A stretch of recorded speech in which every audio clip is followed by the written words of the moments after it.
La Terre, notre vaisseau spatial. Bienvenue à bord pour ce voyage d'1 an autour du Soleil.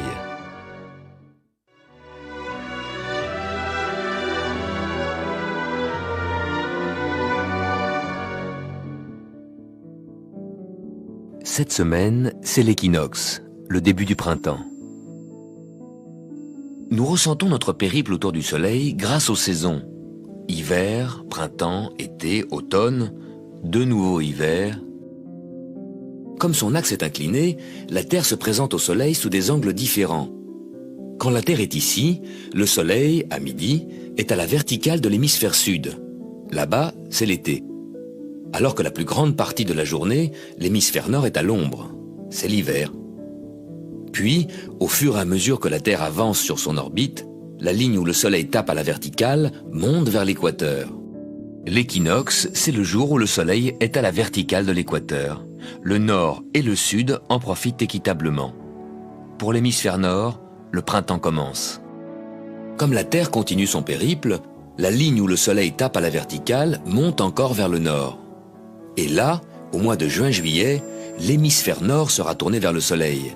Les rayons nous arriveront sous un angle plus direct, ce sera l'été, on aura chaud. Puis notre voyage continuera, le Soleil redescendra vers l'équateur, le croisera à l'équinoxe d'automne, le 23 septembre, cette fois pour retourner sous l'équateur, ce sera l'hiver. Mais actuellement, le Soleil est sur l'équateur, le printemps commence.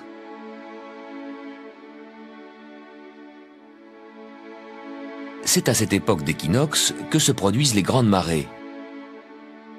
L'attraction de la Lune attire l'eau des océans.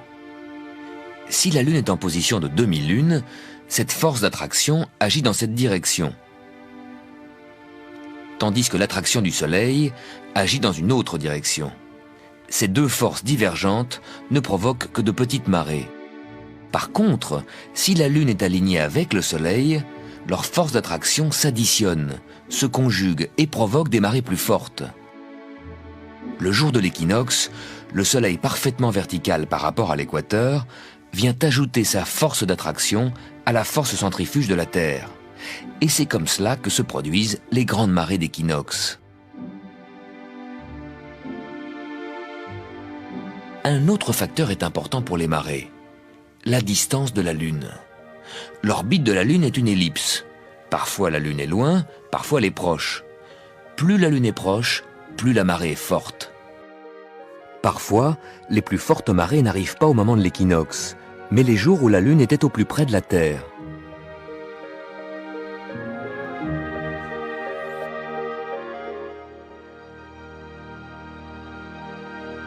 Si l'on regarde le Soleil au point équinoxe, le jour du printemps, il apparaît face à la constellation des Poissons. L'axe de la Terre au cours des millénaires décrit un cercle, change un peu d'inclinaison. L'équateur évidemment change également d'inclinaison, très lentement. Mais si l'équateur change d'inclinaison, le jour de l'équinoxe changera également, puisqu'il y a équinoxe quand le Soleil se trouve à la verticale de l'équateur. Depuis 3000 ans, le jour de l'équinoxe, le Soleil se trouvait devant la constellation des Poissons. Actuellement, il se trouve à la limite de cette constellation. Peu à peu, au cours des siècles à venir, le Soleil au jour de l'équinoxe ne sera plus en Poisson, mais en Verseau. Voilà pourquoi on entend parler d'un début de l'ère du Verseau. Les astronomes appellent ça la précession des équinoxes, le glissement très lent du Soleil des Poissons vers le Verseau. Quand nous parlons des Poissons et du Verseau, ce sont les constellations, les groupes d'étoiles, pas les signes astrologiques. Les astrologues n'ont pas réajusté leurs signes à ce glissement de l'équinoxe. Au cours des millénaires, les signes astrologiques se sont décalés par rapport aux étoiles. Tous les 2 ans environ, la Terre dépasse Mars, la planète rouge, qui circule sur l'orbite voisine extérieure. La Terre sur l'orbite intérieure, plus rapide que Mars, le double tous les 2 ans. Pendant cette manœuvre de dépassement, la Terre glisse peu à peu entre Soleil et Mars. Soleil, Terre et Mars sont alignés. Tous les 2 ans, Mars est donc en opposition avec le Soleil. Ça veut dire que vu de la Terre, au moment où le Soleil se couche à l'ouest, Mars se lève à l'est. Vers minuit, on peut trouver Mars un peu plus jaune que les étoiles en regardant plein sud.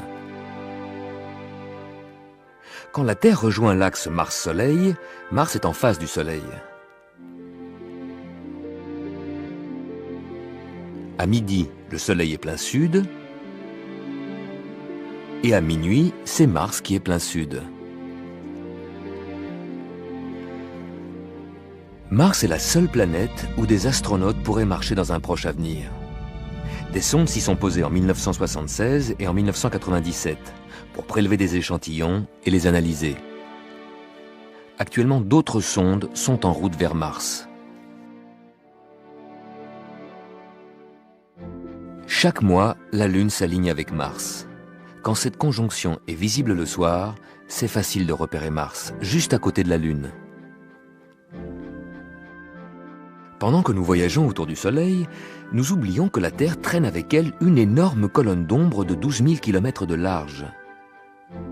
Pourtant, nous devrions y penser, car chaque soir, quand le Soleil se couche, nous entrons dans cette ombre pour y passer la nuit.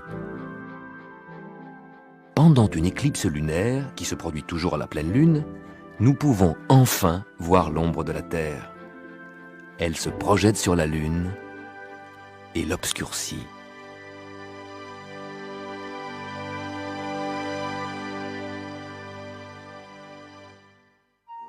Les éclipses lunaires, totales ou partielles, se produisent 2 semaines avant ou après une éclipse solaire.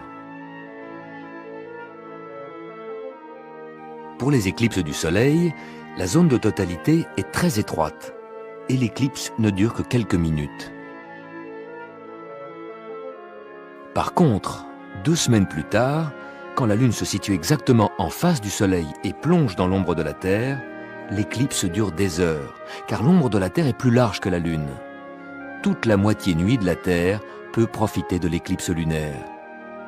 Si la Lune est entièrement dans l'ombre de la Terre, la face de la pleine Lune va prendre une couleur rose-mauve. Les rayons du Soleil qui traversent notre atmosphère donnent à la Lune des couleurs de soleil couchant.